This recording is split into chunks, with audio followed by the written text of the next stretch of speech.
My future wife keeps bringing up that our marriage will be open, but open only for her since I'm only a car tech. I'm 31 and I've worked as a mechanic since I was 24.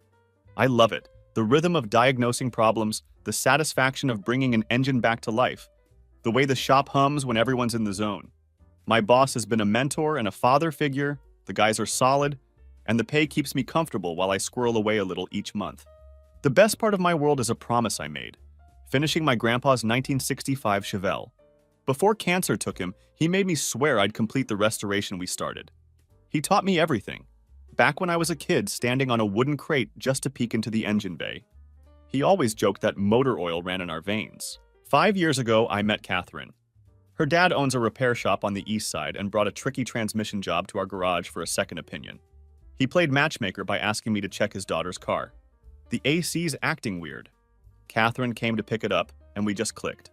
She worked as a project manager at an advertising company downtown. Nothing glamorous, but she liked what she did, and she actually seemed curious about mine. We grabbed coffee and talked for hours. She asked real questions about the cars I was fixing and seemed to enjoy the answers. My family loved her. After the first Sunday dinner, my mom basically adopted her. 2 years in, we moved into a cozy apartment near downtown. On weekends, she'd swing by the garage with her own pair of overalls, sanding parts, handing me tools and learning what everything did. We made a plan. When the Chevelle was finished, it would be our wedding car. Vintage flowers, ribbons, the whole throwback vibe. Life felt easy then. We split cooking duties, traded movie pics, hung with friends, and never went to bed angry. Our rule. The guys at work liked her, their wives looped her into girls' nights, and even our little annoyances, my boots in the living room, her wet towel on the bed, were the kind you laugh about while you fix them. I'd been saving for a ring, not the biggest, but one I thought was perfect for her. I proposed during Sunday dinner at my parents' place with both our families there. Tears all around, hers, my mom's, her mom's, and my dad developed something in his eye. We started planning right away. A ceremony in a beautiful old church and a reception at the community center where she used to volunteer. She kept saying she wanted it simple, that it made more sense to invest in our future than blow it all on one day. That's where this part of the story ends, with me feeling certain about the woman beside me, the car in the bay, and the life we were building. Steady hands, honest work, and a promise to keep. About 3 months after we set the date, everything shifted. Catherine landed a promotion at her firm. She went from project manager to lead brand strategist. I was genuinely proud. We celebrated with takeout and a goofy toast in our tiny kitchen. She talked a mile a minute about upcoming campaigns and how this could put her on a different level. I believed her, and I wanted to be the guy cheering the loudest from the sidelines. The changes started small and felt explainable at first. Longer hours, emergency meetings, late-night brainstorming sessions. Her supervisor, Daniel, seemed to live at the office if you believed her schedule. I tried to be reasonable, but a part of me kept asking, how many emergencies does an advertising company really have? Her morning routine stretched into an hour in front of the mirror. New makeup, new hairstyle, and boxes of designer clothes arriving at our door. I only realized how expensive they were when I saw a statement while paying rent. One blouse cost nearly what I clear in 2 full days at the shop. I shrugged it off as the cost of looking the part in a new role. Her phone habits changed next. She'd keep it face down on the table, step out to the balcony to take calls, even when the wind cut through the concrete like ice, and jump at every vibration. One night I got up to use the bathroom and saw her texting at 1 a.m. The second she noticed me, she darkened the screen and rolled over like she'd been asleep the whole time. Our social life took the hit too. My best friend Ryan and his wife invited us over after their baby was born. Catherine spent dinner half hidden behind her phone, then asked to leave early because of a headache. An hour later, she posted a smiling photo from a fancy wine bar with coworkers. When my sister Lucy needed help moving, Catherine, who'd once been close enough to be asked as maid of honor, bailed for a big presentation. A neighbor from Lucy's building, who works at Catherine's company, mentioned there weren't any presentations scheduled that week. I didn't know what to say to that besides a quiet sinking, "Oh." Home stopped feeling like home. We used to cook together most nights. She'd chop vegetables, I'd handle the stovetop, and we'd debrief our days over the sizzle of garlic in a pan. Now she was always grabbing dinner with the team, networking over appetizers. Or, when she was home, eating pricey takeout while scrolling through notifications like the rest of the world didn't exist. And the biggest crack appeared where we'd once been strongest, the Chevelle. Saturdays used to be our ritual: sandpaper dust on our sleeves, grease on our hands, then lunch from the Thai place around the corner. The owner, Lisa, still asks about her, but Catherine stopped coming altogether. She said the garage was too dirty now, and she couldn't risk ruining her new work clothes, as if a change of clothes was impossible. That's where I'll pause this part. The foundation had shifted. I just didn't know yet how deep the fault line ran. Work had me on an extra Saturday shift, nothing unusual for me, and Catherine said she was going shopping with work friends. Around lunchtime, my phone buzzed. It was my cousin Ben with a photo. Catherine and her supervisor Daniel tucked into a corner table at one of those upscale places downtown. They were too close for a casual work lunch, laughing at something only the two of them shared. Ben asked, "You know she's here?" I tried to play it off. Must be a work thing. And he just replied, "Bro." I felt that word more than I read it. From that day, I started paying attention to patterns instead of excuses. Her work events lined up a little too perfectly with my late nights at the garage. If I mentioned dropping by her office with lunch, she'd tense up, change the subject, or suggest another day. I finally tried the surprise lunch anyway, her favorite deli sandwich, wrapped warm. The receptionist told me she was in a meeting, but her car wasn't even in the parking lot. Then came the weekend we were supposed to look at wedding flowers. We had it on the calendar for weeks.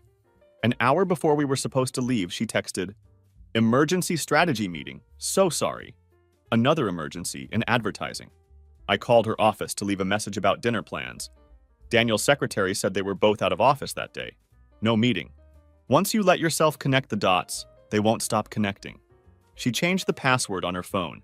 Her hours stretched later. New clothes arrived in boxes she whisked away before I could even break down the packaging. The constant texting. The way she jumped at every buzz.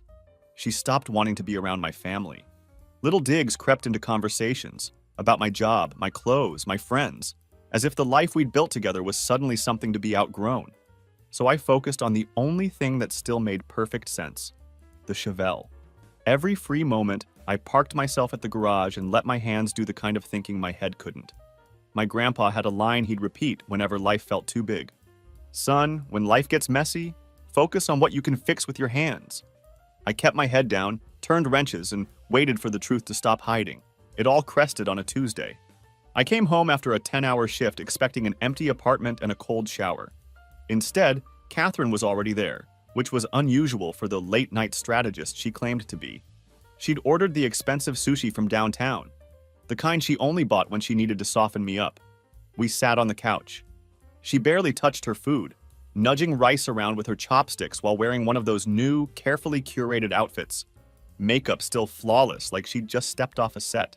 I didn't press. I let the silence do its job, because I'd seen this pattern before too. The last time she ordered from that place, it was to cushion the blow after she accidentally scratched my truck backing out of the driveway. She set her phone down, first time I'd seen her do that in months, and turned to face me like she'd practiced the move in the mirror. "There's something I need to tell you," she said, quiet and deliberate. The room went still except for the hum of our old fridge. I didn't jump in. I've learned that silence makes the truth show up on its own. She eased into a speech she'd clearly rehearsed.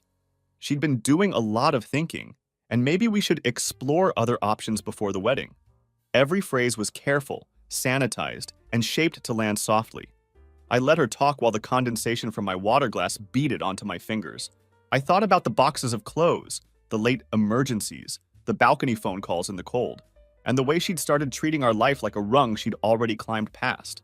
When she paused to see how I'd react, I only asked, "What's up?" Calm, like I didn't already know this was coming.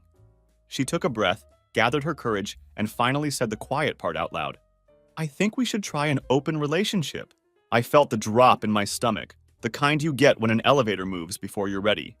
But I kept my face steady and my voice even. If this was a test, I wasn't going to fail it by exploding.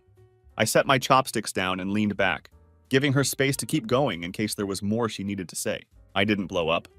I set my chopsticks down carefully, breathed once, and said evenly, "You know what? I've actually been thinking the same thing." The effect was instant. Catherine froze like I'd short-circuited her entire plan. Her jaw dropped, eyes wide, lips moving without sound. She finally managed to stutter, You have?" I leaned back and let a grin spread across my face. the kind of grin that probably made me look like I just won the lottery. Honestly, I'm glad you brought it up. Perfect timing. I pulled my phone from my pocket like this was the most casual conversation in the world. Actually, you know that new receptionist at your office? Christina, the one with the red hair? Think you could get her number for me? The color drained from her face before flooding back in a rush. Catherine practically jumped off the couch like it had caught fire. Christina! Why would you want Christina's number? I tilted my head, deliberately casual, almost playful. Well, if we're doing an open relationship, I figured I'd start there. She's always so polite when I stop by, seems really nice. She even mentioned she's into classic cars. Thought I could show her the Chevelle once it's finished. I let the words hang in the air, calm and steady, even as her expression twisted. That's not what I meant, Catherine blurted, her voice climbing higher with every word. Her carefully polished mask cracked wide open. You can't date Christina. I raised an eyebrow. Why not? Isn't that what an open relationship means? We both get to see other people, right? I spoke slowly, like I was trying to make sense of her logic. Her composure broke completely. The calm, corporate tone was gone, replaced by sharp edges and condescension. You're not in the right place for someone like Christina, she snapped. You need to work on yourself before you even think you're good enough for her. She crossed her arms, as if sealing the argument with body language. And then she said the part that told me everything. The open relationship wasn't supposed to be equal. It was meant to be one-sided. For her. Because she was the one growing and evolving in her new position, while I was apparently just spinning my wheels in the same spot she thought she'd already outgrown. I sat there, silent, and let the weight of her words fill the room. She actually believed this. She thought her new title at work gave her permission to rewrite the rules of our relationship to benefit only herself. It wasn't about growth. It was about entitlement. She wanted freedom without consequences, a safety net without offering one back. And she thought I'd be grateful to play along. I couldn't help it. I laughed. Not a polite chuckle to diffuse tension, but a full, helpless belly laugh that shook my shoulders. The absurdity of it hit me all at once. The late nights, the hush-hush phone calls, the designer clothes, the word growth stretched so thin you could see the lie underneath. I wiped my eyes with the back of my hand and finally caught my breath. So let me get this straight, I said, still grinning. You want permission to cheat on me while I sit at home working on myself and my career. That's what you're saying? I kept my voice light on purpose, because it made the truth land louder. Her expression snapped from outrage to flustered in a heartbeat. The confidence of her little speech melted, and tears welled up. You're not understanding, she said, already crying. You're twisting my words. She reached for the noble-sounding excuse she'd prepared. Someone in your position should be more understanding of my needs. With my new job title, I need to be able to network. Network, I repeated, rolling the word around like a bolt between my fingers. I set my chopsticks down and watched her. All those emergency meetings, all those late returns with the faint, unfamiliar cologne. Suddenly, the picture was painfully clear. Network? Is that what we're calling it these days? I asked, my tone calm, almost curious. I leaned forward just a little, the way you do when you're about to test a suspect part. Is that what you've been doing with Daniel during all those late-night emergency meetings? The name hit her like a wrench dropped on concrete.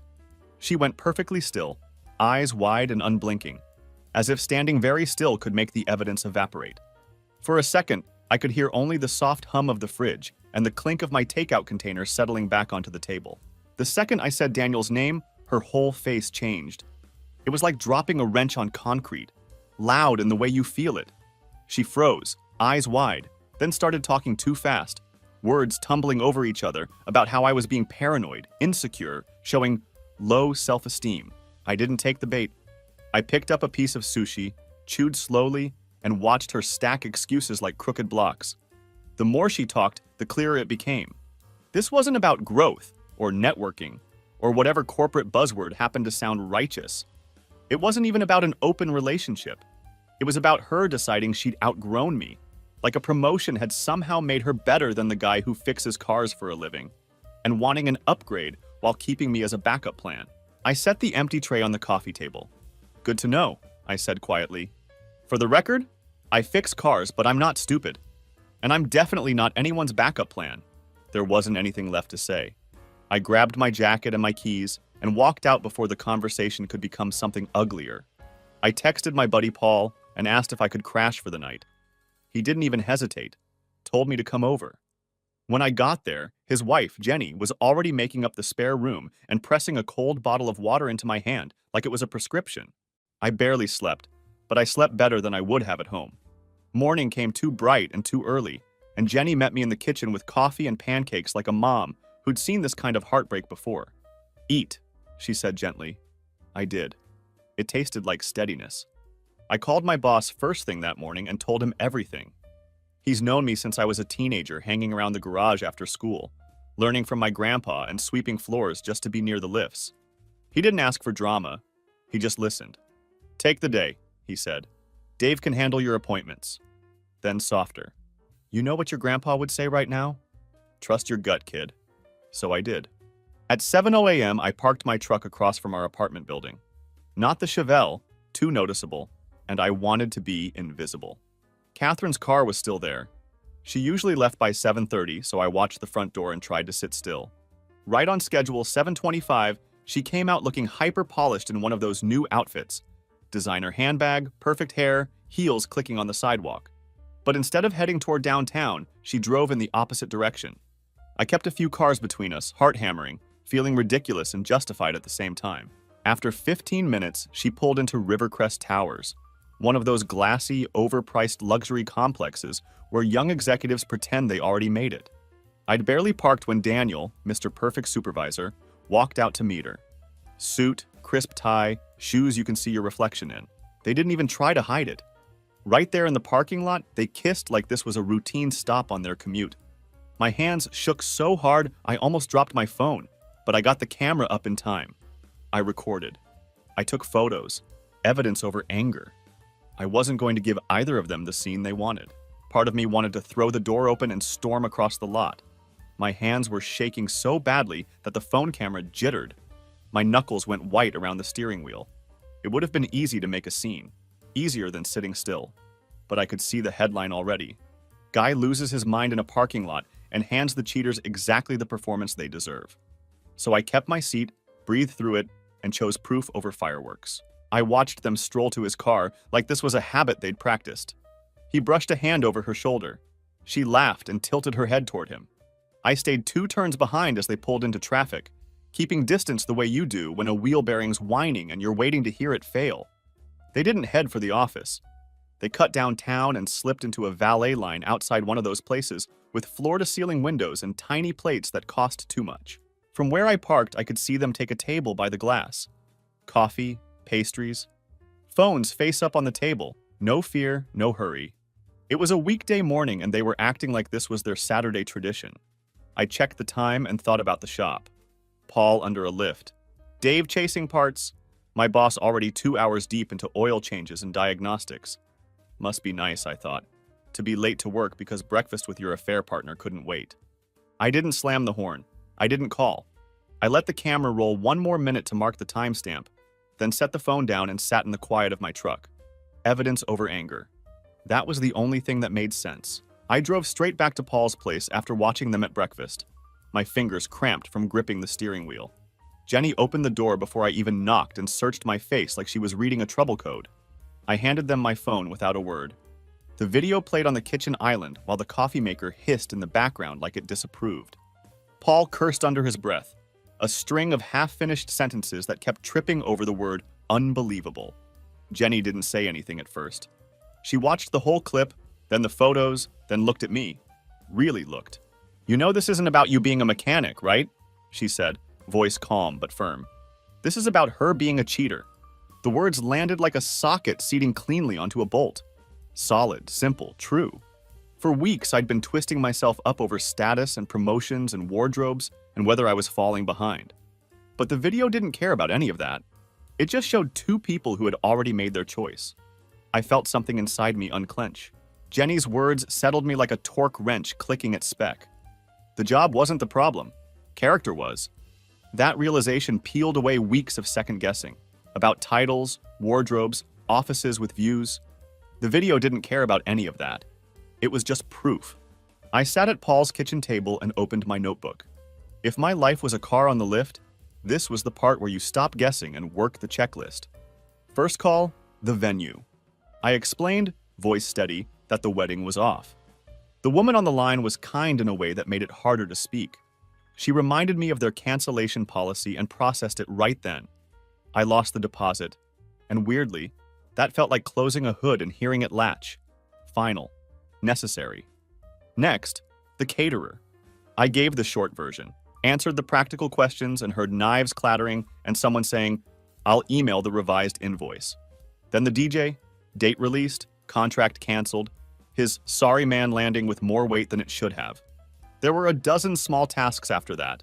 Party favors, chair rentals, hotel blocks. Little things you don't notice until you have to unwind them one by one. Each confirmation email chimed in, and with each one, the noise in my head quieted. The flower shop was the one that got me. I drove over because I didn't want to do that part by phone. The owner, middle-aged, sleeves dusted with pollen, listened while I told her what happened. She blinked hard, then shook her head the way people do when they've seen this story before. "My husband did something similar years ago," she said. She took my order sheet, drew a line through it, and handed me the deposit back. Every cent. "Buy yourself something nice," she added, half smiling. "You deserve at least that." Walking back to the truck, I thought about how kind strangers can be to a person who's clearly trying to hold it together. I set the envelope on the passenger seat and stared at it for a moment. Then, I tucked it into the glove box next to the Chevelle's registration and took a long, steadying breath. There was still more to do, and I was done avoiding the people who needed to see the truth. I turned the key, the engine caught, and I pointed myself toward the next hard conversation. I did the thing I should have done weeks earlier. I drove to her parents' house. Her dad runs a small shop on the east side, the kind of place where you can tell what they fix by the stains on the floor and the stories in the waiting room. It's also how Catherine and I first crossed paths. He brought a transmission job to our garage for a second opinion, watched me work, and decided I might be good for his daughter. Her mom answered the door, surprised. "Honey, shouldn't you be at work?" she asked, and then she really looked at me. The question died in her throat. "What's wrong?" I set my phone on the kitchen island and pressed play. The video filled the room with the muffled sound of morning traffic and the unmistakable image of Catherine and Daniel in a parking lot that wasn't theirs. Her dad came in from the garage, wiping his hands on a rag out of habit. I'd never seen a face go that red that fast. He started pacing, running his hands through his hair, the same nervous tell Catherine has when she's cornered. "How long?" her mom asked, voice so soft it barely cleared the hum of the fridge. "I don't know for sure," I said, "but my guess? Since the promotion." Her dad stopped mid-pace. "The promotion she got right after Daniel became her supervisor?" I nodded. I could see it click into place behind his eyes. Her mom began to cry, repeating, "We raised her better than this?" Like it might still be reversible if she said it the right way. Her dad looked disappointed in a way that had nothing to do with me. Like something precious he'd taught his daughter hadn't stuck. "Not your fault," I told them. "You did raise her better. She just chose differently." I laid out everything I'd gathered. Credit card statements with hotel charges, dinners for two at places I'd never been, screenshots from her work event posts on nights I knew she was with Daniel. "She asked for an open relationship last night," I said finally. "But only for her. She said I wasn't sophisticated enough to date other people." Her dad's palm hit the table with a flat smack. "Sophisticated? That what they call cheating these days?" We talked for a while after that. They apologized over and over, and I kept reminding them none of this was on them. Before I left, her dad pulled me into a hug that surprised us both. "You're still welcome here anytime," he said. "You're the son I never had." I drove back to Paul's place with the kind of tired that sits behind your eyes. Strangely, I felt calm. Yes, the wedding was off. Yes, my fiancée had been cheating with her boss. Yes, I'd lost deposits and plans and more hours than I could count to second guessing. But for the first time in months, I didn't feel small. I didn't feel like I had to apologize for fixing cars, or for my friends, or for the life I'd built with my hands. I sent my boss a text. "Coming in tomorrow. Got a Chevelle that needs finishing." His reply came quick. "That's my boy. Your grandpa would be proud." He would have been, not because I'd caught Catherine, but because I'd finally stopped letting someone make me ashamed of honest work. The next day, around noon, Catherine's mom called. Her voice was careful, like she was carrying a hot pan she couldn't set down. Catherine, she said, had been blowing up their phones all morning, crying, insisting I was being unreasonable, asking everyone to give her time to think. What she didn't know was that I'd already showed them the video and the receipts. Her mom asked if I'd come by for dinner. "It's time to end this," she said. I didn't want to, not really, but then her dad got on the phone. "Son, you deserve to say your piece," he told me. And she needs to face what she did. So at 6 p.m., I was in their kitchen, helping her mom stir a pot like I had 100 times before. Everything looked the same. The worn cutting board, the magnets on the fridge, except for the tightness in the air. Her dad was out in the garage, the way he gets when he's trying to cool down. We heard Catherine's car in the driveway. Her mom squeezed my hand and whispered, "Stay strong." Catherine walked in like she owned the place, still wrapped in those fancy work clothes. Then she saw me at the counter, and the color drained from her face. "What's he doing here?" she snapped at her mom. Before anyone could answer, her dad stepped in from the garage, wiping his hands on a rag just like I do at work. "Sit down," he said, in that voice parents use when there's no room for argument. She sat. Some habits don't change, even when you've decided you're too good for the people who taught you right from wrong. "You've been calling us all day about how unreasonable your fiancé is being," her dad said. So here he is, talk. Catherine launched straight into her script, growing apart, needing space to explore. How I'd been controlling and unsupportive of her career growth. Her mom kept cooking, jaw tight, head shaking and tiny nose. When the speech finally ended, her dad looked to me and said, "Show her." I took out my phone, opened the video from that morning, set it on the table, and pressed play. The video played on the table between us, tiny speakers spilling the sound of tires and morning traffic. I watched Catherine watch herself, confusion flickering into horror the second the kiss came into frame. That's not," she started. "Not what?" I asked, keeping my voice steady. "Not what it looks like?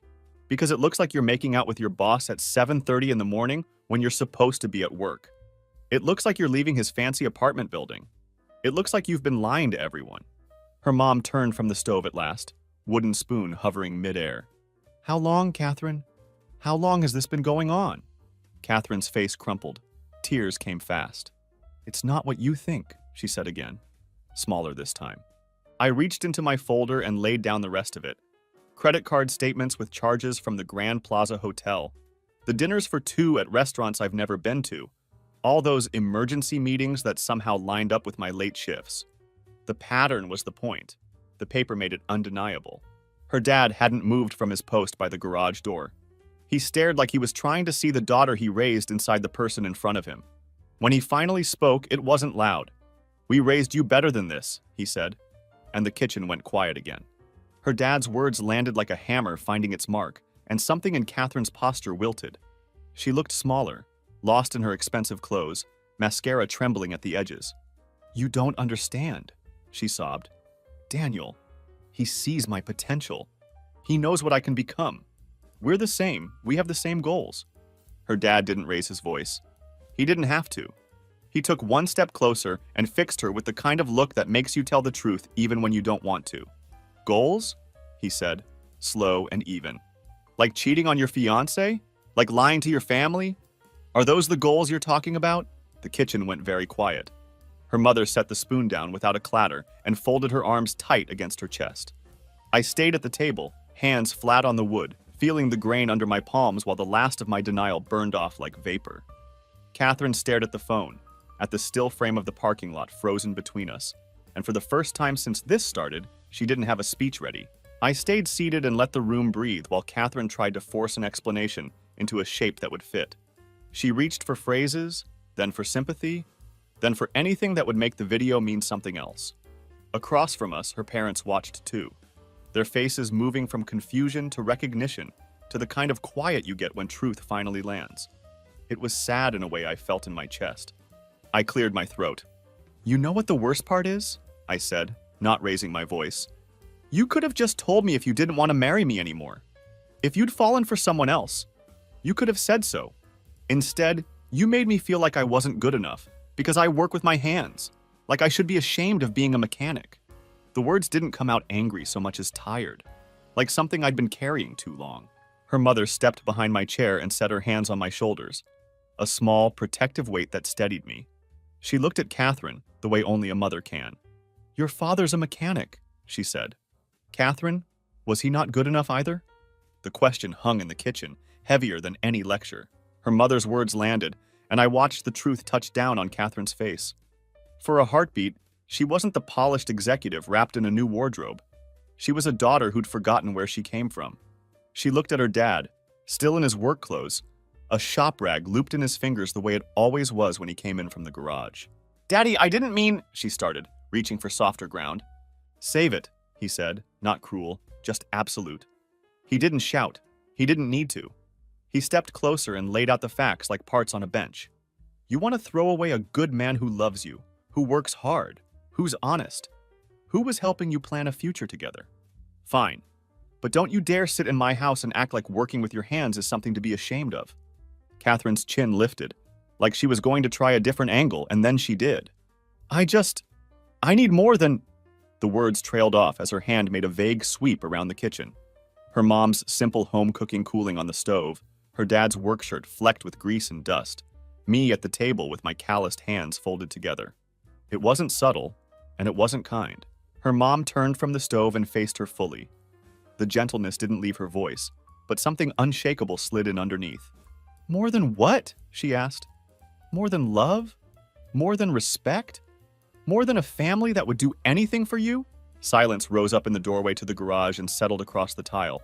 Catherine didn't have an answer. She looked smaller again, and for the first time that day, she had nothing to say. I pushed back my chair and stood. My hands were steady, which surprised me, and my voice came out even. I'm canceling the wedding, I said. The process has already started. You can tell Daniel he won't have to sneak around anymore. The words didn't make me feel powerful or dramatic. They just felt correct, like tightening a bolt to the right torque. Catherine's mouth opened and closed, but nothing coherent came out. Her mother stared at the floor. Her father, still in his work shirt, grease on the sleeves, watched me like a man deciding whether to speak. He did. Daniel's married, he said, sudden as a breaker flipping. The air left the room. We all turned. I looked him up after you showed me the video, he added, voice flat. Wife, 2 kids in the suburbs. He let that sit. I'm sure he sees your potential real clear. Catherine went white, then red. You could see the moment the story she'd been telling herself cracked down the center. The tight posture loosened, the practiced phrases evaporated, and what was left was just a person who'd bet on being special. She wasn't. She wasn't heading toward some brilliant future with a man who understood her better than anyone. She was an office fling, the latest entry in a pattern 1,000 people could have predicted if they'd been willing to look. Catherine opened her mouth. She started, but I was done listening. Keep the ring, I said. Sell it. Upgrade your designer wardrobe, whatever. I don't want anything from you anymore. The words didn't feel dramatic. They felt like finally setting a heavy box down. I hugged her mom. She held on a heartbeat longer than usual. I shook her dad's hand. His grip was firm, grateful, sad. As I stepped toward the door, Catherine finally broke, full-body sobs that hit in waves. On the porch, I heard her mother's voice through the open kitchen window, steady and unshakable. Actions have consequences, sweetie. I slid into my truck and sat there with the engine off. The house light made a yellow square on the driveway. I could still hear Catherine crying, but it was distant, like a radio in another room. I stared at my hands on the wheel, grease in the lines, calluses along the palms, and felt nothing. Not anger, not pity, just clarity. That woman wasn't mine to care about anymore. I turned the key. The engine caught on the first try, a clean, confident sound. I eased out to the street and pointed the hood toward the only place that made sense. The garage. There was a Chevelle waiting for me. For the first time since the whole mess began, I knew exactly where I was going.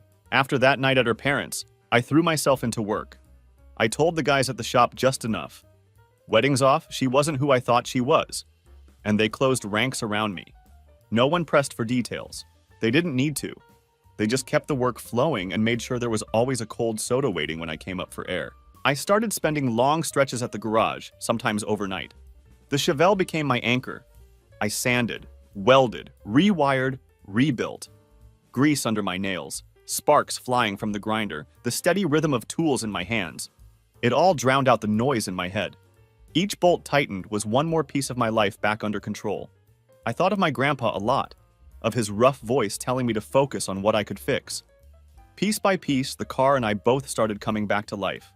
On one of those late nights, around 11 p.m., I realized I hadn't eaten. The Thai place we used to hit was closed, so I wandered across the street to a little coffee shop. Lisa was behind the counter. Early 30s, dark hair pulled back, nursing student on the side. I'd seen her before when Catherine and I grabbed food, but that night it was just me. She poured me a cup, slid it across, and said, "Rough day?"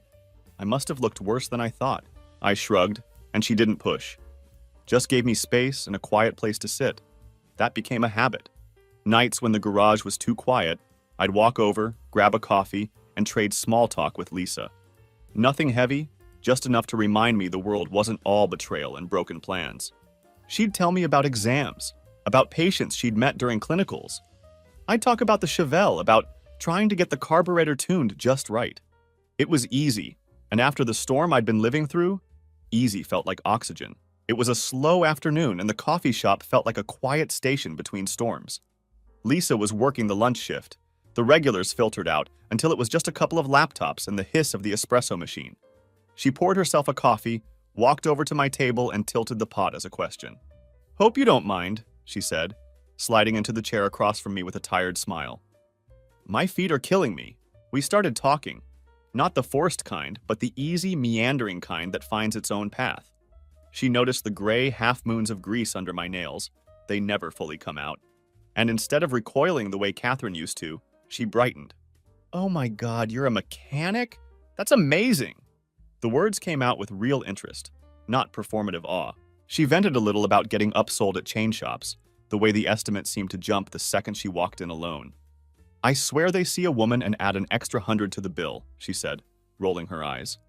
I could tell she wasn't looking for a rant partner so much as someone to help her decode the system. Before I knew it, the teacher in me showed up. "If you want, I can walk you through the basics," I offered. "Just enough so you'll know when someone's trying to pull one over on you." She lit up like I'd handed her a set of keys. "Really? You do that?" "Sure," I said. "We'll go step by step." We picked a time for that weekend, after her shift and after I closed the garage, and I promised to bring a basic toolkit so she could do the work herself. She tried to pay me for the quick fix, pulling a couple of bills from her wallet before I could stop her. I waved it off immediately. "Don't insult me," I said with a smile. It took 5 minutes. "Save your money for nursing school." She hesitated, then slid the cash back into her pocket, though her expression said she wasn't done finding a way to even the score. Sure enough, the next day she showed up at the shop with a lunch she'd packed herself. Brown bag, neat handwriting of my name across the top. Inside, a sandwich, chips, and a cookie wrapped in wax paper. "Figured I owed you," she said, setting it on the workbench. I didn't realize how much that simple gesture would mean until I sat down at break and opened it. No criticism about my job, no hints that I should be somewhere else in life, no comparisons to anyone. Just a meal, packed by someone who actually cared enough to notice I'd skipped lunch. The crew noticed too. Paul pointed at the bag and teased, "Looks like someone's got a fan." Over the next few weeks, this became a pattern. Every so often, she'd swing by with food or a coffee, or just a quick smile and a question about the Chevelle.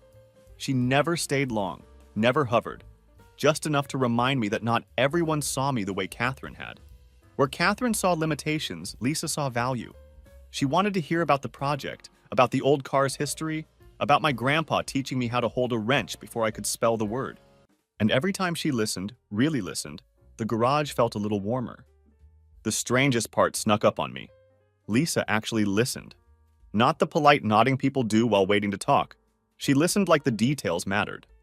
When I told her about a tricky diagnosis on a customer's truck, she asked what finally gave it away. When I mentioned a tool, she'd ask what it did and why it was better than the cheap version. A week later, she'd remember the make and model and ask if the fix held. No one outside a shop does that. She never once made me feel like what I do is small. There were no digs about just being a mechanic or hints that I should be chasing a different life. She treated the work the way my grandpa taught me to treat it, like real craft. One Saturday, I was walking her through the Chevelle. She slid into the driver's seat and ran her fingertips over the same steering wheel my grandpa gripped for decades. The shop was quiet, just the tick of cooling metal and the dust motes floating in a stripe of sun through the bay door. She looked up at me. "Tell me about him," she said softly. "Your grandpa." So I did. I told her about the crate I used to stand on to see into the engine bay. about the way he'd make me explain each step back to him so I'd actually understand it, not just copy it. I told her how we promised we'd finish this car together, and how the promise didn't die just because he did. When I finished, she smiled at the car. Not me. He'd be really proud of how this is turning out, she said. Just like that. Simple, honest, no grand speech attached. She wasn't trying to steer me towards some shinier life or make the moment about her. She was seeing the value in the thing as it was. That's when it clicked.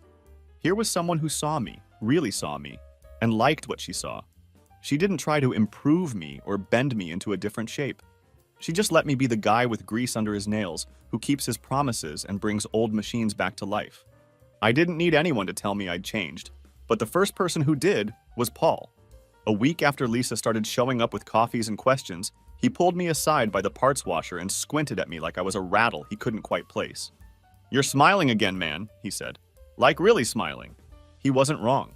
It wasn't because Lisa was some perfect dream girl or because she fixed me after Catherine. It was simpler and truer than that. For the first time in a long time, I got to be myself without apologizing for it. I could clock out with grease still worked into the lines of my hands, eat a plain sandwich on an upturned crate, and talk about a carburetor without feeling like I had to translate my life into somebody else's language. Lunch breaks stayed simple. The Chevelle stayed center stage. The best part? Lisa was just as real as I was. No fancy job title to weaponize, no designer wardrobe to measure people by, no pretend version of herself to keep up. She was a hardworking student who brought coffee to a bunch of mechanics and wasn't afraid to get her hands dirty when something needed fixing. That mattered more than anything she could have said. After Catherine, I didn't think trust would come back. Not soon, anyway. But Lisa made it easy without trying. No grand gestures, no speeches, just genuine curiosity about who I was, not who she thought I should be. She remembered details, asked follow-ups, and treated my world like it was worth knowing. 2 months slipped by almost without me noticing. Somewhere in that time, the Chevelle crossed the line from project to promise kept. Every bolt, every panel, every piece came together exactly the way Grandpa and I planned it. Hours of sanding, measuring, fitting, and refitting finally clicking into place like a good gear mesh. Lisa was there the first time I turned the key. She climbed into the passenger seat, knees pulled in tight like she didn't want to touch anything sacred, a grin creeping across her face. I twisted the ignition, felt the tremor through the wheel, and the engine came alive. Not just started, but sang. It sounded like it had been waiting for permission. I laughed, she whooped, and for a second the whole garage felt younger. We took the Chevelle to my parents' place that night. Sunday dinner was already in full swing. Porch light on, windows open, the smell of something good drifting out. The second we rolled into the driveway, my mom stepped outside, took one look at Grandpa's car, and started crying the kind of tears that only show up when a long-promised thing finally arrives. My dad didn't make a speech. He just gave me that quiet, proud nod he's had my whole life. The one that says everything without using words. Lisa sat beside me in the passenger seat, hands folded in her lap, smiling like she understood what this meant without needing it explained. Catherine's dad was there too. We still keep in touch. Somewhere along the way, after everything that happened, he stopped being her dad in my head and just became family. In a strange way, standing there by the car, it felt like we were all exactly where we were supposed to be. Speaking of Catherine, karma didn't just knock. It kicked the door in for her and Daniel. Word got around their company that the late-night strategy sessions weren't exactly about strategy. It turned out Daniel had a history. He wasn't just cheating with Catherine. He'd made a habit of circling new hires and testing boundaries the way you test a weak gasket. Slow pressure until it gives. The reckoning came at the company Christmas party of all places. His wife caught him with a junior exec, caught them in his office. Not rumors, not whispers, caught. The fallout didn't trickle. It detonated. People talk about public embarrassment like it's a figure of speech. But this was literal. HR, half the leadership team, and what felt like every department saw pieces of it unfold. And then came the legal part. Daniel's wife filed for divorce and took him for pretty much everything. House, cars, and a serious slice of his money. No prenup. He'd been too confident for paperwork. Even better, for justice anyway, she wound up with half his company shares. She used that leverage to get on the board of directors, walked into her first meeting, and voted to fire him. Imagine being escorted out of the office you used to strut through. He tried to land somewhere else, to play it off as a misunderstanding. But industries remember. Reputations stick. Last I heard, he was dialing into Zoom calls from a tiny consulting firm in another state. The kind of place with a website built from a template and no real clients to brag about. Doors that used to open when he smirked just stayed shut. Catherine tried to spin the story when it finally blew up. She told anyone who would listen that Daniel had manipulated her, that she hadn't known what he was like, that she was caught up in something bigger than herself. The words sounded polished, like a memo written to save face, but they crumbled the second they hit reality. Because 3 other women came forward. Different roles, different years, same pattern. And the part no one could argue with. People inside the company knew Catherine had been aware of at least one of them. The sympathy she'd been aiming for evaporated. In a place where reputation is currency, hers bottomed out almost overnight. First came the demotion, quietly worded, dressed up as team realignment. Then came the impossible workload and the office frost that makes you reach for your coat in July. The resignation was mutual, they said. But anyone who's worked anywhere knows what that phrase really means. Last I heard from her mom, Catherine landed at a much smaller firm, entry-level title and paycheck to match. The fancy apartment's gone. She moved back in with her parents for a while to keep her head above water. All those designer clothes she bought during her glow-up? She's selling them online one by one, hoping the resale value can stretch farther than the original price tag did. Her mom says she's doing some soul-searching. Maybe she is. Now that the big job and the married boyfriend are gone, she's got plenty of time to search. Meanwhile, life on my side of the street started to feel solid again. My boss pulled me into the office between jobs and said he wanted to make me a partner. He admitted the truth I'd been seeing for a while. He's getting older, the shop is growing, and he needs someone he trusts to carry the torch. Hearing him say I was that person hit me harder than I expected.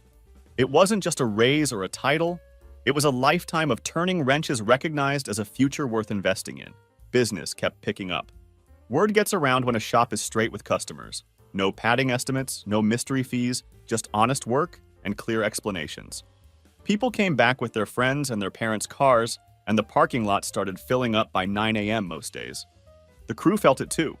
Smoother days, fewer fires, more pride in what we were building together. So here's where I'm at. I didn't get revenge. I didn't torch anyone's life. I tightened the bolts I could reach, my work, my family, my promises, and let the rest shake itself apart. Sometimes the best kind of karma isn't bad things happening to the people who hurt you. It's good things happening to you because you stayed who you are.